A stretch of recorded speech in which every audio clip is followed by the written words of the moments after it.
আসসালামু আলাইকুম। আজকে আমি আলু দিয়ে ফ্রেঞ্চ ফ্রাই বানাবো। এখানে আমি 4টা আলু নিয়েছি। এখন আমি আলুটা মাঝখান দিয়ে পিস করে নিলাম, নিয়ে আরেকটু পিস করলাম, করে তারপরে এখন আমি দেখেন বেশি মোটাও কাটি নাই, বেশি চিকনও কাটি নাই, মিডিয়াম করে ফালি করে নিতেছি।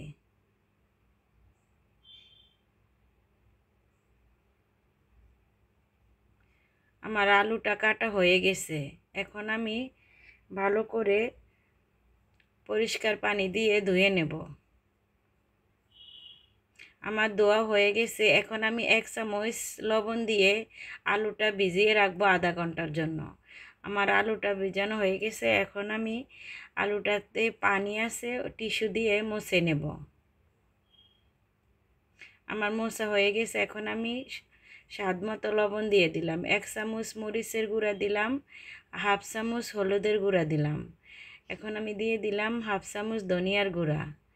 এখন আমি দিয়ে দিলাম 1/2 চামচ চাট মশলা। এখন আমি ডিমের সাদা অংশটা দিয়ে দিলাম।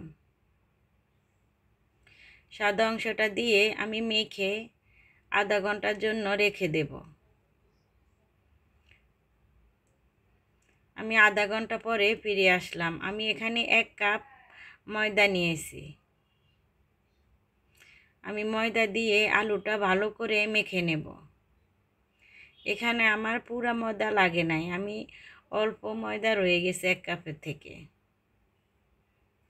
এখন আমি চুলাতে কড়াই বসিয়ে দিয়ে তেলটা ভালো করে গরম করে নিয়েছি। এখন আমি একটা একটা করে ফ্রেঞ্চ ফ্রাই দিয়ে দেব। এভাবে বাচ্চাদেরকে আলু ভেজে দিলে বাচ্চারা বিকালের নাস্তা অনেক মজা করে খায়। অনেক বাচ্চারা পছন্দ করে এভাবে ফ্রেঞ্চ ফ্রাই খাইতে। আমরা রেস্টুরেন্ট থেকে অনেক দাম দিয়ে কিনে আনি। আমরা বাসায় বসে এভাবে বাচ্চাদেরকে বানাই দিলে আমাদের অনেক টাকা সাশ্রয় হয়। বাচ্চারা মজা করে তৃপ্তি করে খেতে পারে। আমার আলু ভাজাটা হয়ে গেছে। আমার ভিডিওটা এখানে শেষ করলাম।